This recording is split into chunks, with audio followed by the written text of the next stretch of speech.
words from you. Then he invited them in and lodged. So this Roman, this non-Jew, sent us to you, Peter.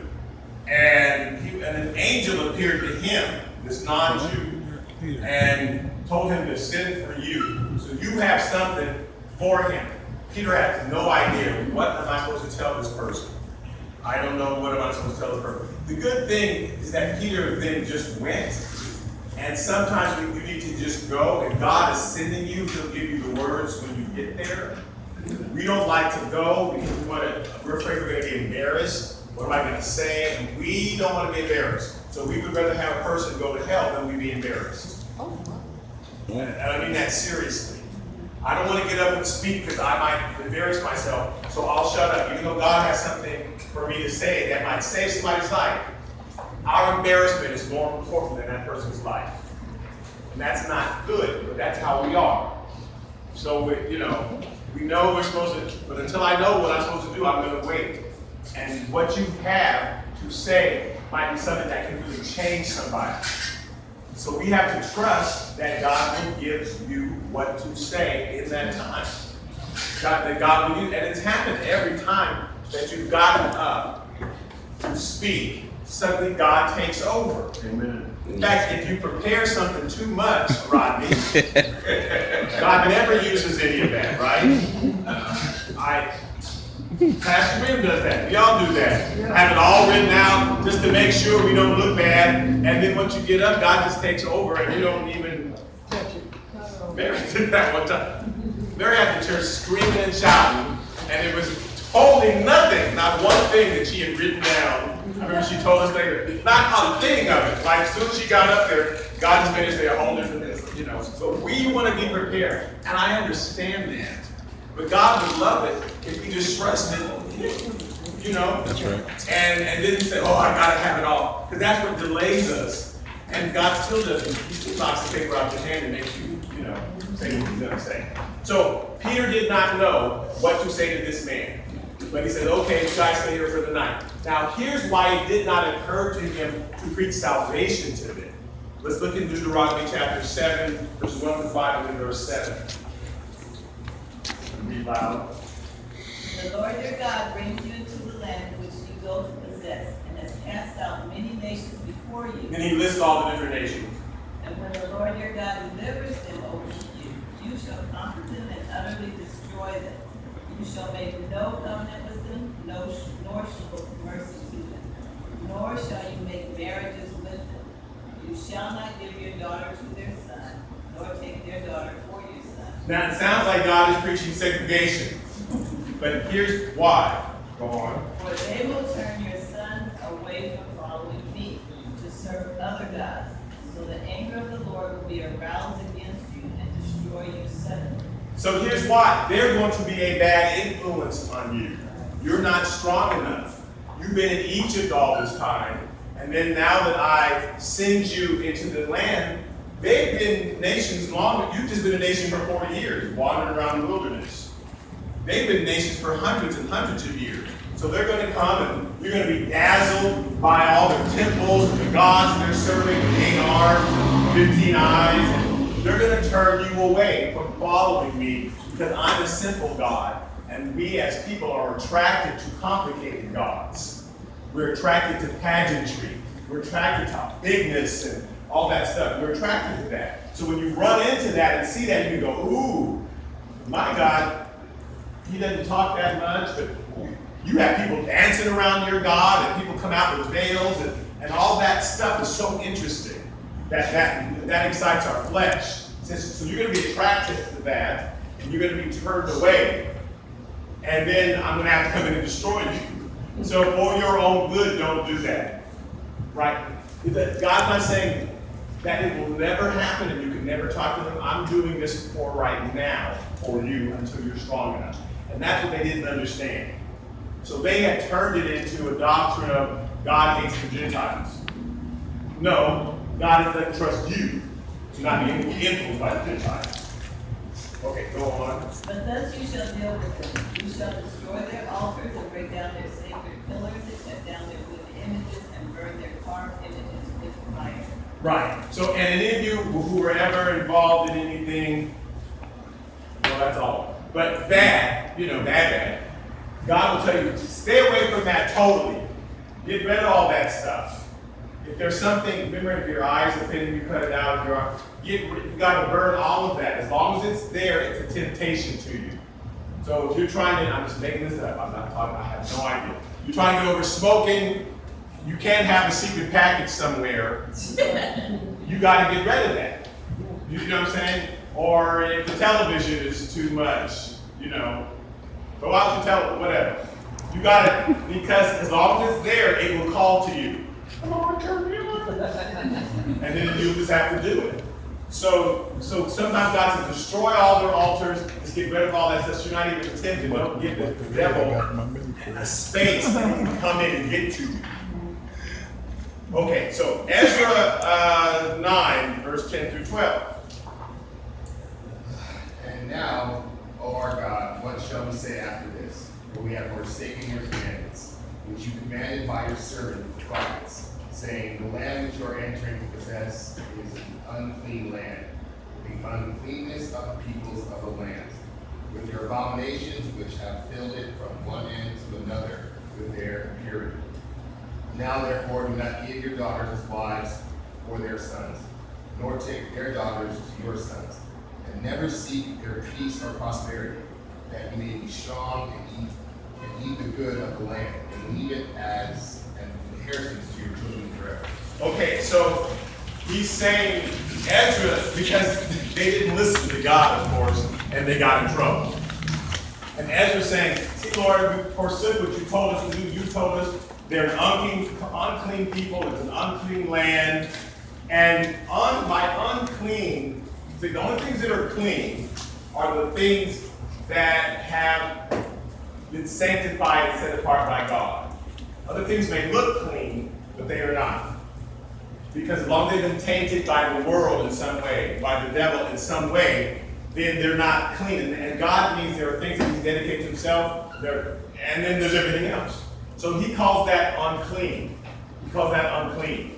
So if God told you to take Vermont, but you took Hoover, Hoover is unclean. Because you're going down the street, God did not send you. So He calls that unclean. Anything that He has not blessed, sanctified, set apart for His use in whatever way is unclean to Him. So it was an unclean people and an unclean land. Doesn't mean they literally were dirty. It's just that their minds have been dirty with the thoughts of the world and how the world thinks. And so I have to come in and wash their minds so they're thinking along how I would think. Because we do things that are destructive, we do things that hurt us, and it's God doesn't call that unclean. So when He's lifting down the sheet for Peter, they're calling that meat unclean. It's unclean. God told us not to eat it. And God's saying, but what I have now made clean is clean now. And so something had happened that they didn't understand, that when Jesus died on the cross, it was for everybody. It wasn't just for them. Okay, let us go to Acts chapter 10, verse 23b. On the next day, Peter went away with him and some brethren from Joppa. So Peter went away with them. Them are what are they? They're Gentiles. And then we said some brethren accompanied them. Who are the brethren? Are they Gentiles? They're Jews. So they're called the brethren. So why did some Jews have to go with Peter? Okay, Deuteronomy chapter 19, verse 15, it says, One witness shall not rise against a man concerning any iniquity or any sin that he commits. By the mouth of 2 or 3 witnesses, the matter shall be established.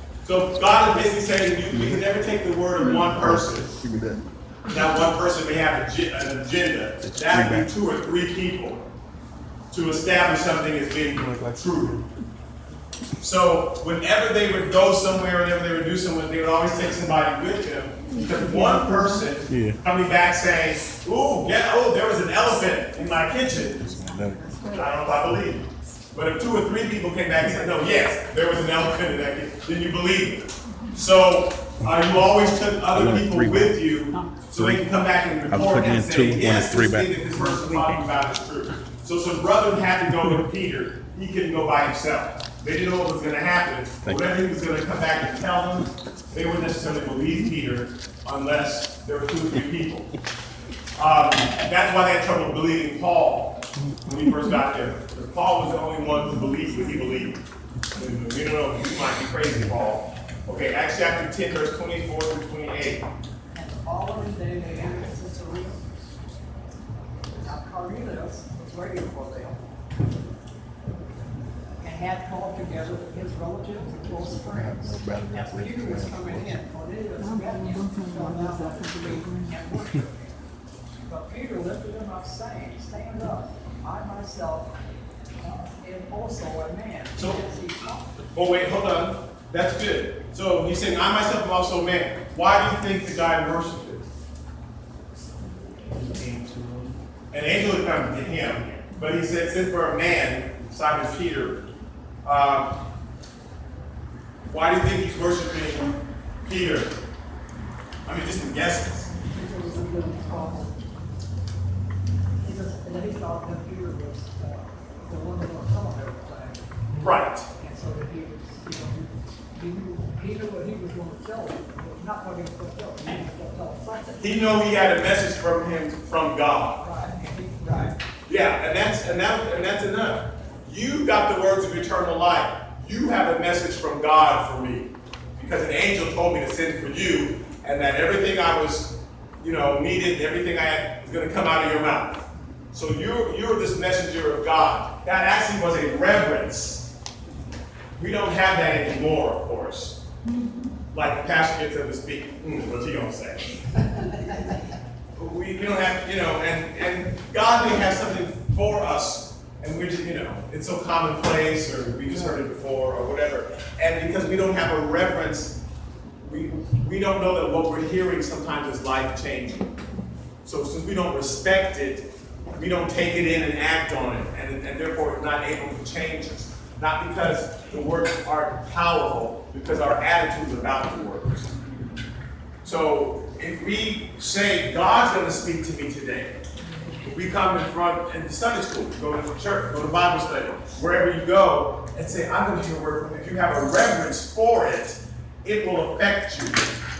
You'll act on it. You'll do something with it. But if you just think, oh Lord, another one of those, and take out your phone and start looking through your emails, then the powerful words can be there, but they won't affect you. So he's worshiping him because God sent you to me.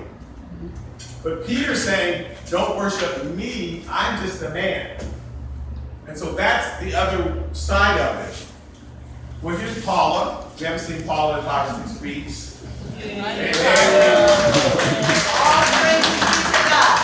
That's right. See, I was just talking about the devil and how he sends his agents. See, and then you walk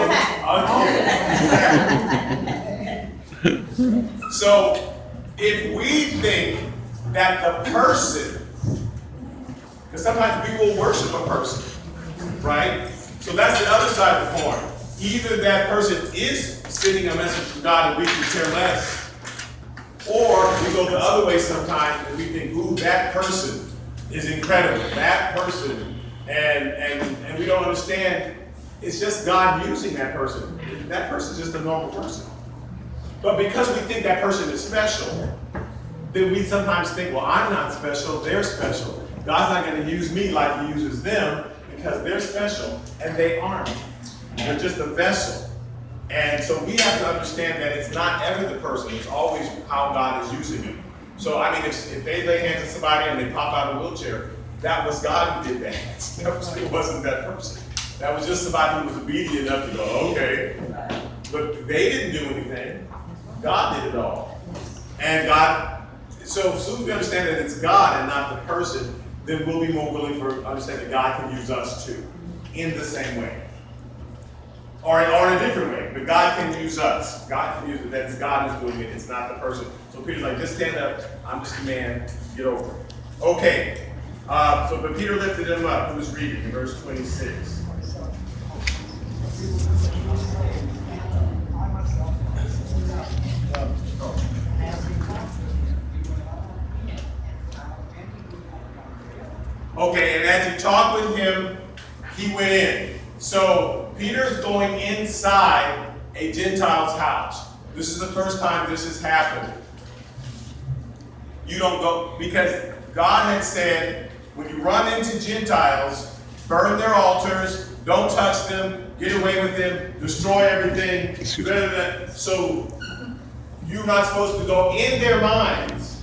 That means you don't go in and you don't lodge with them, you don't talk with them.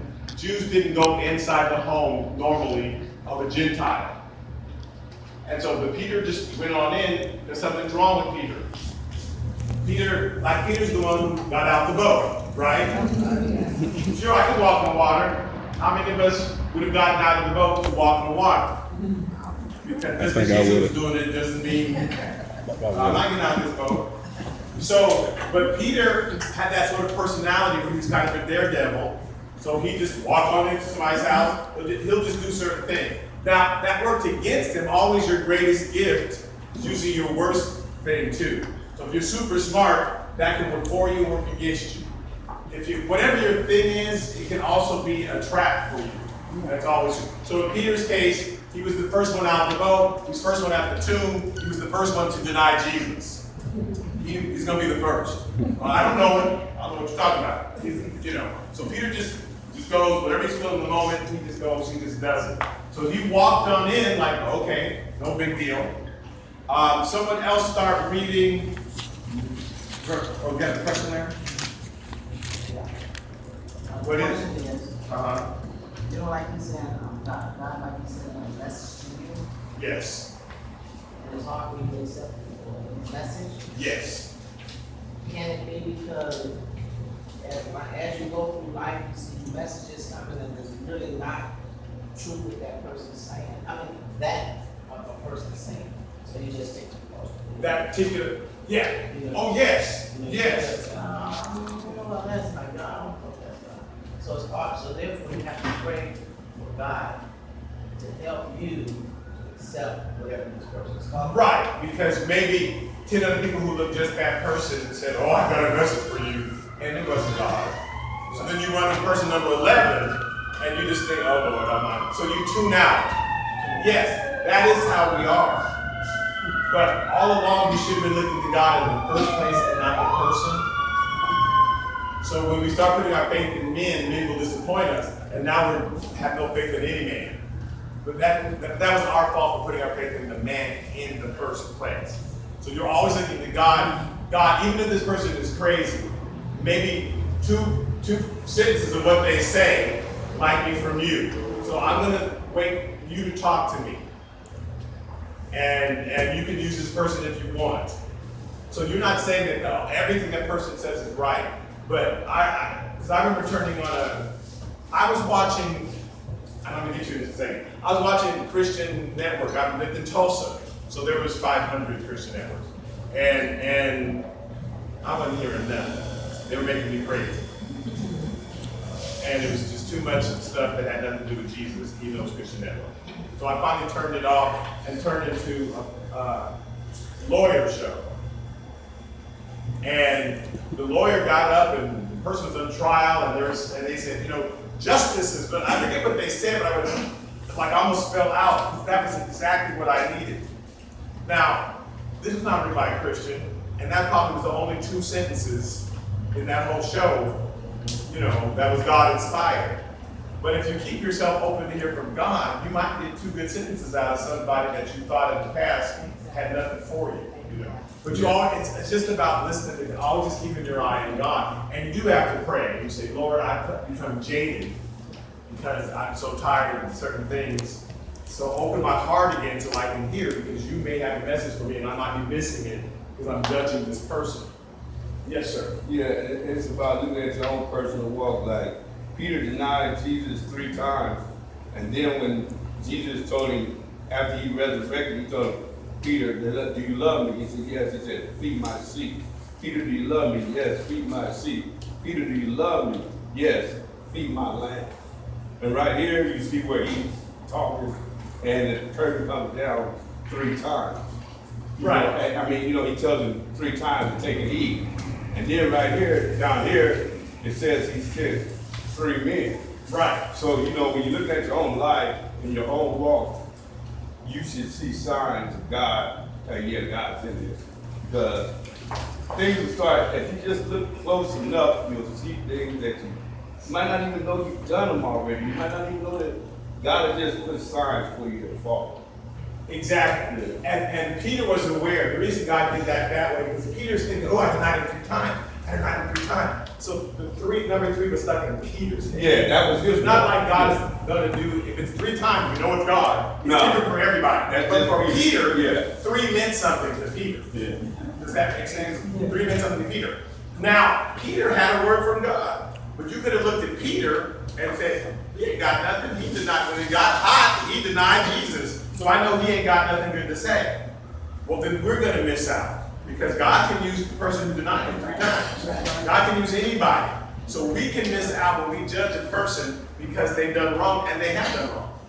Or maybe they said something stupid before. But that doesn't mean that this time God might be using it. So you have to stay open always to God. God, what might you use? Because as soon as we judge that God can't use that, then we're going to miss out. That'd be the first thing God will use. Because God, on purpose, the very thing that you say, God will never use that, God will rush to use it. Because he doesn't want us to judge. Do not judge. I decide what I use. You don't get to decide what I use and what I don't use. So and some answer we've been looking for 20 years, God will have an announcement to the very person that we decided don't know nothing. Does that make, and he do that, and God does it on purpose. Well, Lord, when you spoke to that person, I didn't realize, I know.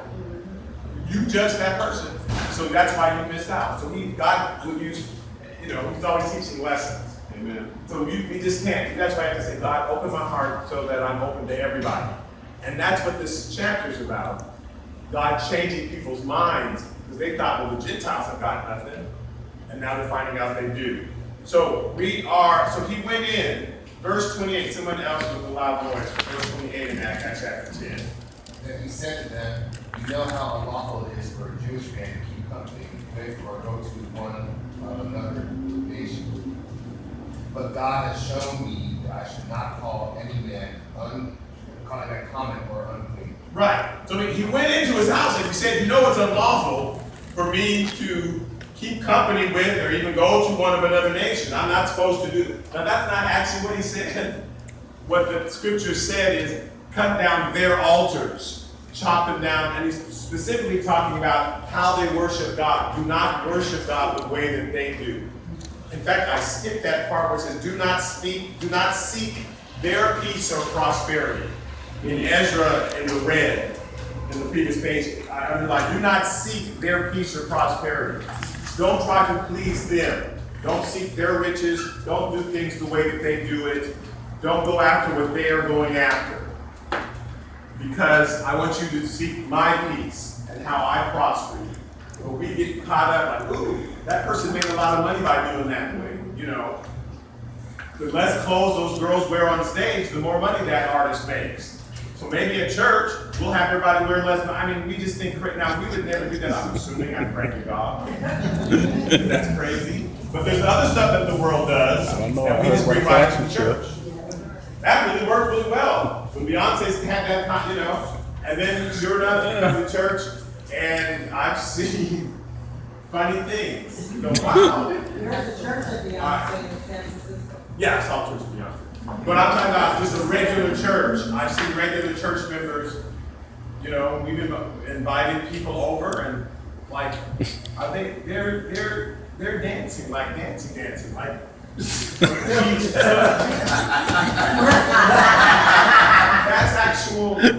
That's interesting choice. I don't know if that gives God glory, but they saw that worked somewhere else. Well, we should just do that when we sing about Jesus. No. You can sing about Jesus. Jesus doesn't need help. But we think Jesus needs help, right? It has to be loud or it has to be this or that. But if we trust it, we can just sing the scripture. You can just sing the name of Jesus for 20 minutes. Everybody get healed and fall out. Jesus doesn't need help, but we think he does. The world needs help because the world gets bored, so they have to keep doing new things, and I'll come out of a ring of fire to keep your attention. We don't need that. God doesn't need that. So he says, don't seek their peace, don't seek their prosperity, don't seek how they do things. So, but that's on purpose. Don't worship the way that they worship. The Bible never said don't lodge with them or don't go in with them, but that's how it had come down. Because God will tell one group to do something a certain way, and then 5 or 6 generations later, you kind of changed it. Plus, what they were doing was just for them, and not necessarily for you. Yeah. So it seems like he is announcing that the law has been changed. There'll be the Jew nor the Gentile. Yes, that's what he's understood. He finally gets it. Oh, when that barbecue kept coming down, and I refused to eat it, that's what God was saying to me.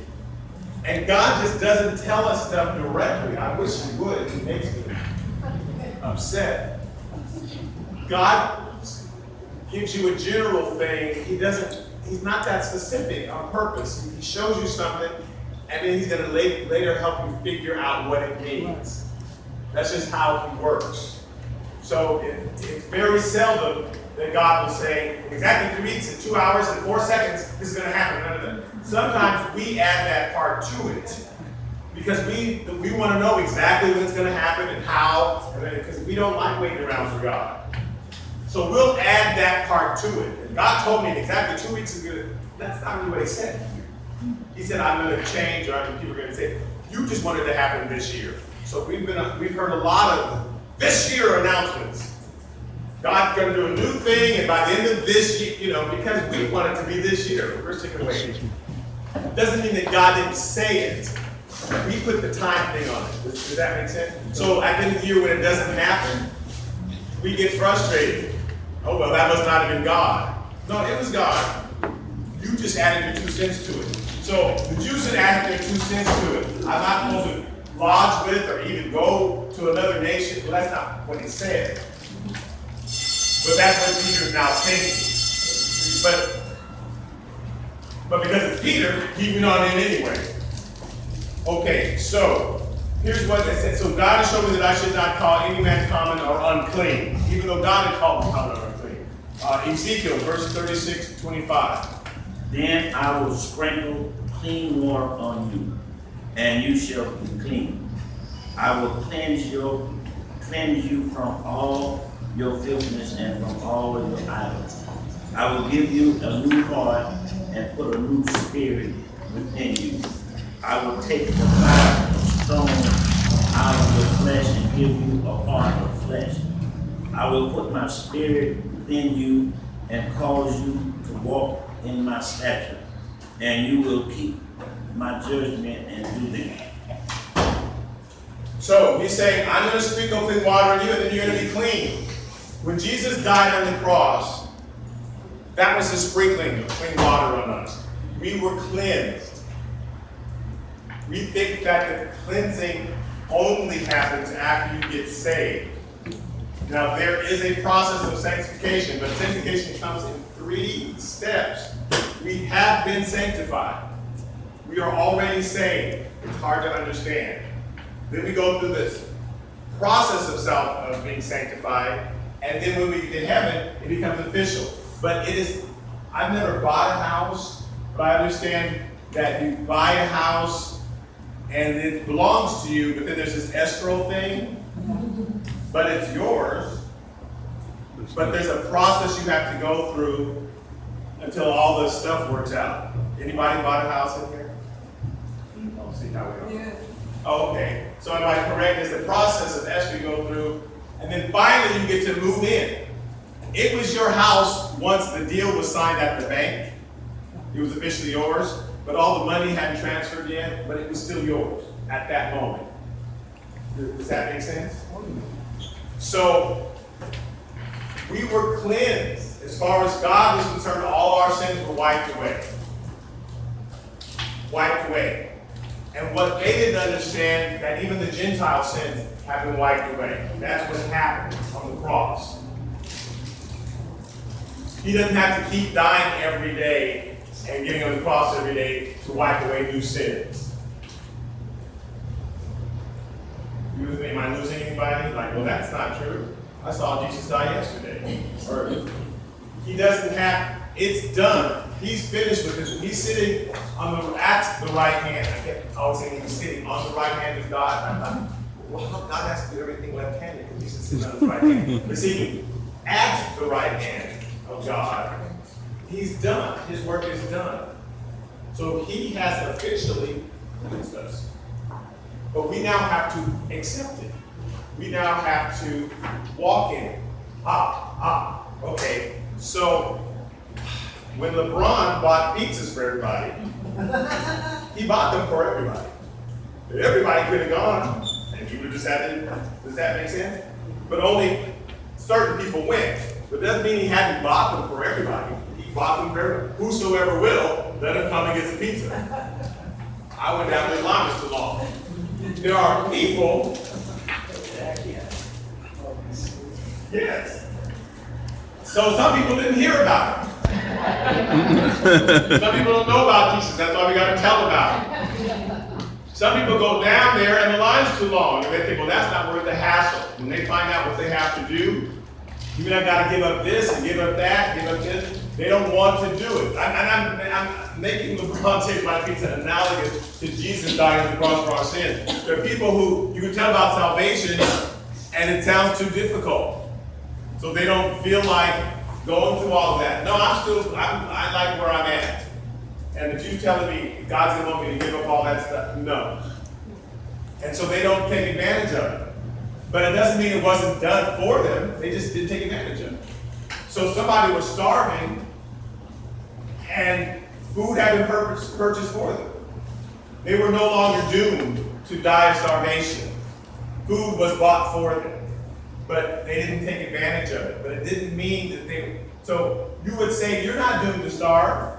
There's food for you. You are no longer doomed to starve today. There is food for you, and you can either take it or not. But it's done, it was done. It had already been purchased. Yes, sir. So if you don't act on it, then time can expire. Okay. Well, you might die before you never acted on it. And that'd be the only thing that would stop you from getting it, is that you die. But the offer's always there. The offer's always there. And so the sprinkling, the cleansing has been done.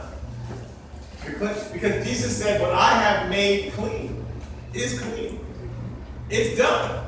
He didn't say, I'll come to me and I'll make it clean. He said, Peter, what I have cleansed, don't call it common or unclean. It is cleansed. So that person you're witness to, their salvation has already been purchased. They may not appropriate it, but that doesn't mean it's not there waiting for them. They don't have to do anything to get it other than believe it and then go get it. But they don't. I didn't have to make the pizza. I didn't have to cook it. I just had to believe that what that person said was true, and just stand in line and get my pizza. I just didn't feel like doing it. But at where I went. So just like not believe you to run. right, or not believe, then you never do it. So God hasn't forgiven all my sins. I don't believe that. And you just never go again. Right? So I have done it. It's already done it. It's finished. So I'm reminding you in Acts chapter 10, verse 15a. Read that, Mary. What God has cleansed, you must not call common. So what God has cleansed, past tense, done. That's what he did on Calvary. Okay, go ahead. Acts chapter 10, verse 23a. Oh, Isaiah, I'm sorry, 52. No. So shall he sprinkle many nations. Kings shall shut their mouths at them. For what hath not been told them, they shall see, and what they have not heard, they shall hear. So he shall sprinkle many nations. He's going to sprinkle the nations. That's what, not just the Jews. He sprinkled the Gentiles, everybody. God sprinkled on that point. At that time, everybody was cleansed. Everybody was cleansed. Everybody has a clear path to heaven. The partitions were taken away. There was no longer separation of sin between us and God. Sins are no longer separating us between God. It's our belief in what Jesus did. That's what's separating us. Do you believe he did it? Do you believe he did it? If you don't believe it, you're never going to act on it. But if you believe it, my devil will issue blood. I believe by just touching him with his garment, I'll be healed. Then she's going to act on that because that's what she believes. If you don't believe it, you're never going to appropriate it. But the sin is no longer separating us from God. I know that it's the opposite of what the church teaches. You got to stop sinning and then come to the Lord. No, you don't. Just come to Jesus. Believe that he died for your sin. It's our belief. Yes. Yeah, that's why it says it's no longer I that sin, but sin that dwells in me. In other words, and you got to get a hold of it's no longer I. That's right. The main point you got to get a hold of. It's like Adam and Eve, you know, they were already made in the image of God and the likeness. God already made them in his image and his likeness, and the devil offered them something they already had.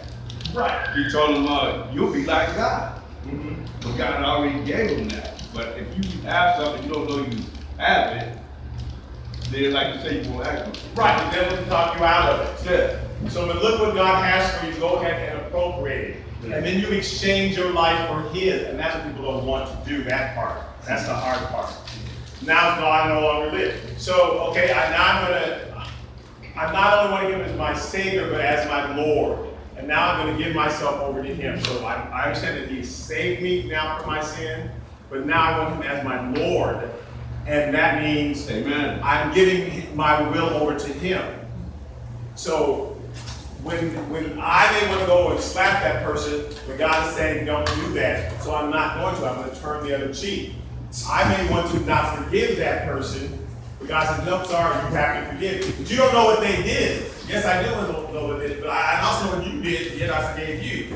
So you have to forgive them. So I'm giving up my choices. I'm giving up my decisions. Amen. I'm saying I'm going to do what God wants.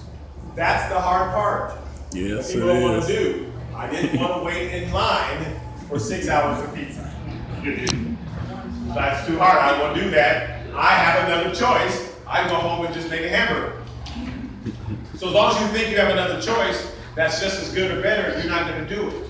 As long as, like the devil, they already had a connection with God. The devil said, no, this is how you connect with God. Let's do this.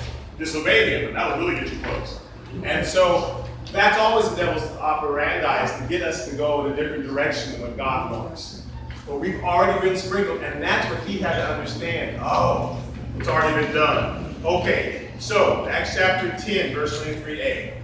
Then Peter opened his mouth and said, in truth, I perceive that God shows no partiality. Right. God doesn't care.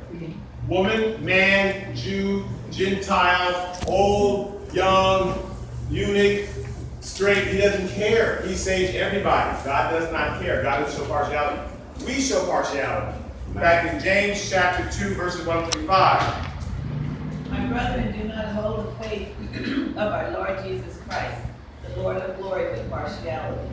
For if there should come into your assembly a man with gold rings and fine apparel, and there should also come in a poor man in filthy clothes, and you pay attention to the one wearing the fine clothes and say to him, you sit here in a good place, and say to the poor man, you stand there, or sit here at my footstool.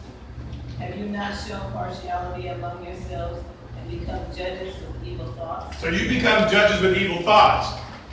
A judge is the person who makes a decision about somebody else and their life and their usefulness. Right. And so that's when you don't judge. Now you can discern, he looks like the poor person or the rich person.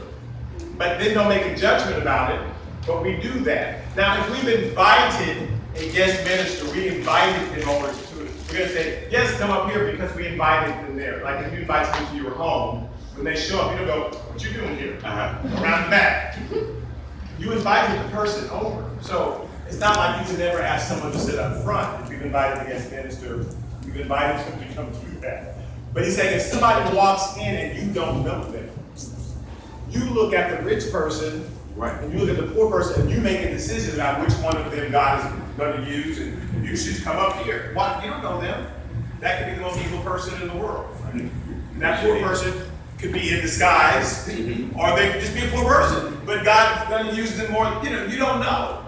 But we make decisions about the exterior instead of the interior. And we can't make decisions about the interior. Only God knows the heart. So he says, don't make a decision at all. Don't you judge and make a decision. So it's easy to go to Beverly Hills and witness to people. It's harder to go to Skid Row and witness to people. Man. But we're making that choice. It's easy to go to that nice big church and enjoy. It's hard to go to that small, whatever. But that's our judgment. That's not God's judgment. God doesn't have partiality, and you don't know who God's going to use. You know what God has for you. So when that crazy person, I listen to everybody. Amen. And I've heard some crazy people on the street saying, oh, and I said, oh Lord, here's a crazy person. And then they have said, but God said to you that you should go and talk to that person. Right. And then they walked on. Oh no. God just spoke to that person, and I have to listen. You can decide they're crazy, but you don't. God can give that person a moment of and a word just for you. Yeah. So I just listen, because God, I don't limit God. God only speaks on Sundays, when the preacher gets up to talk. He speaks all day long. If you're listening, he talks all day long to you. He will, in all kinds of ways. Okay, if you really personally. Oh, I'm sorry. Ask you a question. I need help. There's a person that they're trying to get into my car. And they're very, very persistent. They have parked outside of my house and called me and said, I was going to come visit you. I'm outside. And I said, I'm not at home. Right? So is that being partial There's a line. to this person? Were you at home? I've never experienced someone that's so persistent about being in my car. The cable guy. Yeah, obviously, unless God has told you to stay away from them, you should say, yes, what is it that you, is there if God tells you no, that person's bad. But if God's not telling you, it's just you're not used to that. No, I'm not accustomed to that. I've never had it happen. So that's your flesh is not used to that. There's a lot of things that our flesh is not used to, so we initially recoil from it because our flesh, we're just not used to it. We weren't raised that way, but it doesn't mean it's not for us. Sometimes we have to get over that. That's what Peter was trying to get over. Gentiles, I'm not used to it. There's a lot of stuff we aren't used to. Yeah. It still may be God. That God may be sending that person to you. So unless God, God said don't do it, then you need to go over your flesh. Because that person may need a word from God. That may be Cornelius coming to you. That God is sending that person to you. They're knocking at your door. And maybe you should find out what you want. Right. What can I do for you? That person may need a word from you. So remember this, God said Cornelius there. He didn't know who he was. Who's knocking at my door? I don't know who this is outside my door. So this may be the very same thing. Okay. I have an illustration that I think to add to that, to how to be a blessing. Yes, sir. We had a lady at the other church I used to be the pastor at. She kept saying, Graham, come to my house. I want to give you something. I was single, she was single. So I kind of thought wrong. Come to my house, 6 o'clock. So I avoided it.